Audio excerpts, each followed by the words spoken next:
সুনির্দিষ্ট প্রতিকার আইন অনুযায়ী। ঘোষণামূলক মামলায় আনুষঙ্গিক প্রতিকার না চাইলে মামলাটি ঘোষণামূলক আকারে আপনি আদেশ পাবেন না। আনুষঙ্গিক প্রতিকারকে ইংরেজি কি বলে?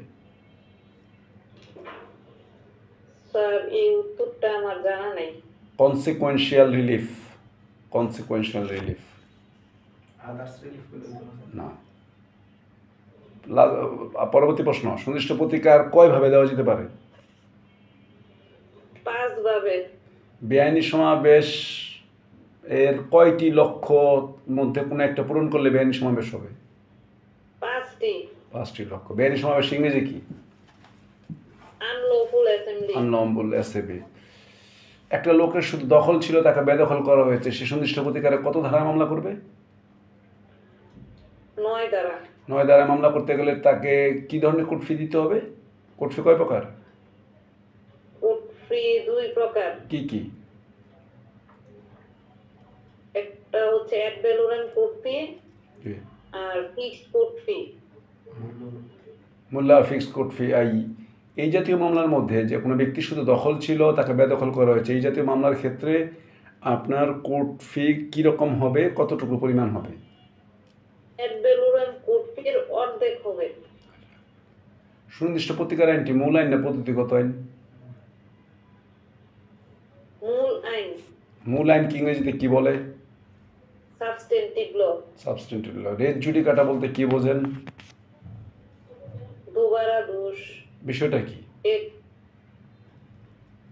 কোনো একটি মোকদ্দমা কোনো একটি বিষয়বস্তু নিয়ে কোনো পক্ষের মধ্যে একই বিষয়ে মোকদ্দমা চূড়ান্ত নিষ্পত্তি হওয়ার পর পরবর্তীতে ওই একই পক্ষ বা তাদের প্রতিনিধিদের মধ্যে যদি একই বিষয়বস্তু নিয়ে পুনরায় মোকদ্দমা করে, তাহলে আদালত সেটা গ্রহণ করবে না। আর এটাই হচ্ছে রেস জুডিকাটা। কমিশন কি?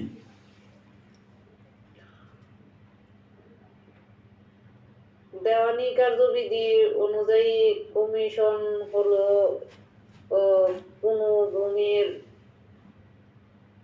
ভূমির স্থানীয় পরিদর্শন অথবা তার মূল্য নির্ধারণ বা জমির খাজনা বা হিসাব সমন্বয় করা বা বাটোয়ারার জন্য যদি আদালত কর্তৃক কোনো ব্যক্তিকে প্রেরণ করা হয় তাকে কমিশন, সেই কমিশন, সেটি কমিশন বলা হয় এবং যিনি যান তাকে কমিশনার বলা হয়। ওকে, আমার কমিশন সম্পর্কে কত আদেশ আছে? 26 আদেশ। এর স্পেসিফিক সেকশন আছে, কত সেকশন? 75 ধারা। 75। ঠিক আছে, ভালো কথা। ফৌজদারি কার্যবিধি লাস্ট পোর্শন, ম্যাজিস্ট্রেট কোর্ট কতদিনের মধ্যে মামলা নিষ্পত্তি করবে তার কাছে আসলে? 180 দিনের মধ্যে। দেওয়ানি কার্যবিধি অনুযায়ী বৈধ প্রতিনিধি বলতে কি বোঝেন? বৈধ প্রতিনিধি হচ্ছে কোনো সম্পত্তির মালিকের মৃত্যুর পর তার ওই সম্পত্তির মালিকানা লাভ করা অথবা ওই সম্পত্তি দেখাশোনা করা, তার লভ্যাংশ, জমির খাজনা, মুনাফা লাভ করা এবং ওই সম্পত্তির প্রতিনিধি হিসেবে মামলা করা অথবা তার বিরুদ্ধে মোকদ্দমা দায়ের করা যায়, তিনি হচ্ছেন বৈধ প্রতিনিধি। বৈধ প্রতিনিধিকে ইংরেজিতে কি বলে? Legal representative. বৈধ প্রতিনিধিকে মামলার মধ্যে পক্ষভুক্ত করতে হবে, দেওয়ানি কার্যবিধির কোথায় বলা আছে? যারা ওয়ারিশ তাদেরকে পক্ষভুক্ত করতে হবে মামলায়, যদি পক্ষ কোনো মারা যায়। স্যার আদেশ 22। আদেশ 22। কত বছর নিচে শিশুর অপরাধ কোনো অপরাধ নয়? 7 বছরের কম বয়সী শিশু। 9 বছরের কম বয়সী শিশু। দণ্ডবিধি অনুযায়ী সর্বোচ্চ শাস্তি কত ধারাতে বলা আছে এবং বিষয়টা কি? দণ্ডবিধি অনুযায়ী সর্বোচ্চ শাস্তি মৃত্যুদণ্ড। কত ধারাতে সেটা বলা আছে? স্যার 303 ধারাতে। আচ্ছা, প্লি অফ ইলিবাই বলতে কি বোঝেন? প্লি অফ ইলিবাই। কোনো ব্যক্তি যদি কোনো ঘটনার কোনো অপরাধে অভিযুক্ত হন এবং তিনি যদি দাবি করেন যে উক্ত ঘটনার সংঘটনের সময় তিনি অন্যত্র অবস্থান করছিলেন, এটাই তারই দাবিকৃত অন্যত্র অবস্থানটাই হচ্ছে plea of alibi. Plea of alibi, good.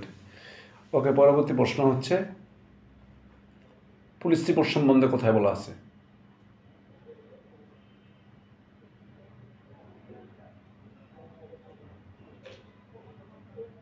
ফৌজদারি কার্যবিধি।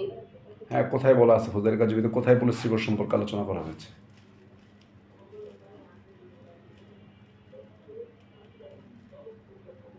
একশো তিয়াত্তরে 173 ধারাতে পুলিশ রিপোর্ট সম্পর্কে আলোচনা করা হচ্ছে। ওকে, ভালো কথা। নেক্সট কোশ্চেন হচ্ছে রায় ইংরেজি কি? স্যার প্রশ্নটা স্যার রায়, রায়, দেওয়ানি মামলা রায়ের ইংরেজি কি হবে? জাজমেন্ট। মিনস্রো কি? মিনস্রিয়া? দুষ্টমন। কমন অবজেকশন কি? সাধারণ উদ্দেশ্য। কত ধারায় সেটা আলোচনা করা হয়েছে? 149 দ্বারা। আচ্ছা। কোনো ব্যক্তি যদি মামলা হত্যা মামলা সংক্রান্ত বিষয় হোক আর যে মামলা হোক, যদি আলামত গোপন করতে চায় তাহলে আলামত গোপন করার জন্য তার কি কোনো শাস্তি হবে? জি হবে। সম্পত্তি রক্ষার জন্য কয়টি কারণে মৃত্যু ঘটানো যায়? 4টি কারণে মৃত্যু ঘটানো যায়। কি কি সেগুলি? 2-1টা বলুন। অগ্নিসংযোগের মাধ্যমে কারো সম্পত্তি বিনষ্ট করার চেষ্টা করলে, রাত্রেবেলা অপথে গৃহ প্রবেশের মাধ্যমে চুরি করলে, তারপরে দস্যুতা। আচ্ছা, পরবর্তী প্রশ্ন, পপার কি? নিঃস্ব ব্যক্তি। যে ব্যক্তি পরিধেয় বস্ত্রাদি এবং 5,000 টাকার অধিক সম্পত্তি, 5,000 টাকার অধিক অর্থ না থাকলে ওই ব্যক্তি নিঃস্ব ব্যক্তি হিসেবে গণ্য হবে। আপনি কোর্টে নিয়মিত আসতেন? জি, জুনিয়রশিপ করার সময় আমি আসতাম। আচ্ছা। ঢাকা মহানগর দায়রা জজের নাম কি?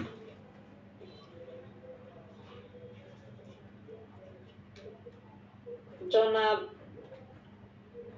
জেলা ও দায়রা জজ হচ্ছেন জনাব নাসরিন জাহান, ভারপ্রাপ্ত।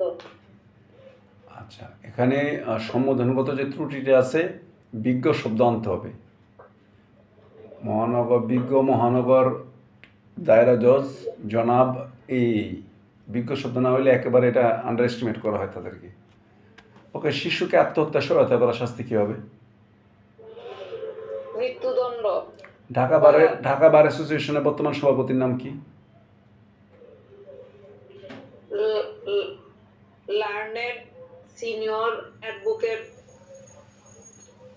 তার নামটা তো মনে নাই। আচ্ছা, এগুলো জেনে নেবেন। আচ্ছা, ঠিক আছে। লার্নেড সিনিয়র কর পরে কি আমরা অ্যাডভোকেট বলা উচিত? হ্যাঁ, অ্যাডভোকেট তো বলতেই হবে। অ্যাডভোকেট তো বলতেই হবে, অন্য তো আইনজীবী। লার্নেড সিনিয়র ওগুলি হচ্ছে যা তার বিশেষণ, কিন্তু মূল তো উনি অ্যাডভোকেট না। সিনিয়র বলতে যে কোনো পেশার মধ্যে সিনিয়র থাকতে পারে।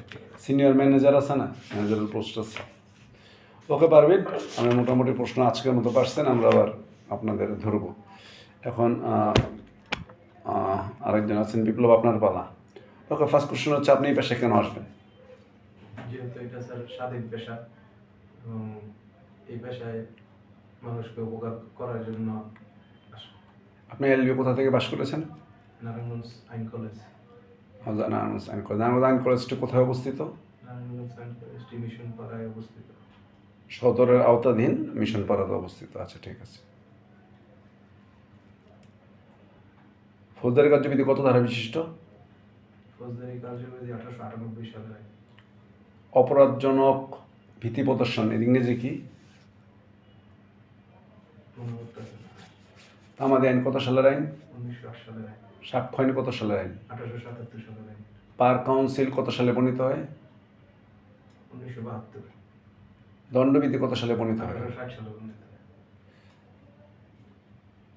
তামাদিতে কতটি অনুচ্ছেদ আছে? 183টি অনুচ্ছেদ আছে। আচ্ছা, তো আমাদের আইন অনুযায়ী আপনি মামলা কাগজপত্র তোলার জন্য যে সময় হবে এই সময়টার ক্ষেত্রে কী কারণ কী বিধিবিধান আছে যে মামলা তুলতে গেলে আপনি মামলা আপিল করতে চান আপনার কাগজপত্র তুলতে হবে এই সময়টার কী হবে এই সময়টা গণার থেকে বাদ যাইব। কত ধারাতে সেটা বলা আছে 12 ধারায়। 12 ধারা। সুনির্দিষ্ট প্রতিকার 12 ধারাতে কী বলা আছে সুনির্দিষ্ট প্রতিকার আর কি স্পেসিফিক ভাবে এটা সুবিধাটা পাওয়া যাইব। সুনির্দিষ্টভাবে চুক্তি সম্পাদন সম্পর্কে বিধিবিধান বলা আছে স্পেসিফিক পারফরমেন্স অফ কন্ট্রাক্ট সম্পর্কে বলা আছে সিপিসি মানে কি সিপিসি সিভিল প্রসিডিউর না সিপিসি মনে করতেছে কোড অফ সিভিল প্রসিডিওর বা সিভিল প্রসিডিওর কোড সিআরপিসি মানে criminal procedure of law. Mesne profit মানে কি মেন্স প্রফিট হলো বৈধ লাভ। মিন্স প্রফিট মানে বৈধ লাভ হচ্ছে এটা না তো মিন্স প্রফিট হচ্ছে বেআইনিভাবে দখলকৃত সম্পত্তিতে অর্জিত মুনাফা দেওয়ানি আদালত কয় প্রকার দেওয়ানি আদালত 5 প্রকার। দেওয়ানি কার্যবিধিতে কয়টা আদেশ আছে দেওয়ানি কাজ 51টি আদেশ আছে। ফৌজদারি আইন অনুযায়ী শাসন কারাদণ্ডকে ইংরেজিতে কি বলে দণ্ডবিধি অনুযায়ী শাসন কারাদণ্ডকে ইংরেজিতে কি বলে rigorous punishment rigorous punishment imprisonment. Rigorous imprisonment rigorous বানান করেন রিগো আর E G U rigo R না R E G O R U S RIGOROUS rigorous ROUS rous G O R U S RIGROUS rigorous R O U S R I ri G O OUS goes rigoras ROUS R O U S RIGO ROUS rous রাসের মাঝখানে একটা O extra আসবে res sub judice কি একই মামলার দুবার একবার নিষ্পত্তি গেলে পরবর্তীতে মামলা করা যাবে না। রেসপন্ডেন্ট বলতে কি বোঝেন বাদী প্লেইন্টিফ বাদী রেসপন্ডেন্ট রেসপন্ডেন্ট অর্থ কি ডিফেন্ডেন্ট বিবাদী রেসপন্ডেন্ট মামলা করতেছে না। আপিলকারী বিপরীত পক্ষকে রেসপন্ডেন্ট বলে আপিল বানান করেন APPEL APPEL appeal appellate division বলেন অ্যাপিলেট ডিভিশন বানান কি হবে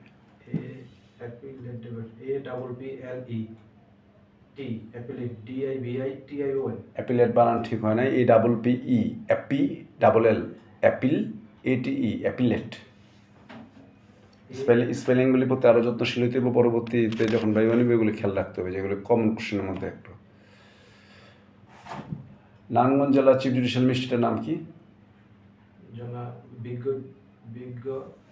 জনাব Rabiul Islam sir.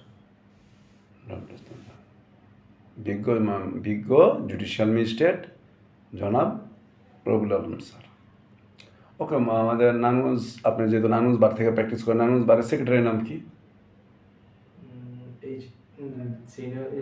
Senior advocate জনাব হুমায়ুন কবির সভাপতি HM হুমায়ুন কবির। সেক্রেটারির নাম হুমায়ুন কবির প্রেসিডেন্ট জিজ্ঞেস করেন এই secretary learned advocate HM Anwar প্রধান আনোয়ার প্রধান HM আনোয়ার এই নামগুলি বিচার্য বিষয় ইংরেজি কি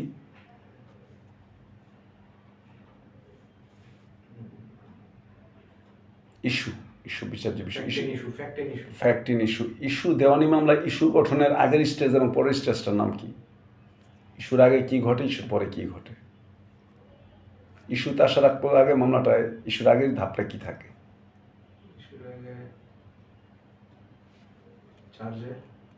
দেওয়ানিতে চার্জ বলে কোনো শব্দ নাই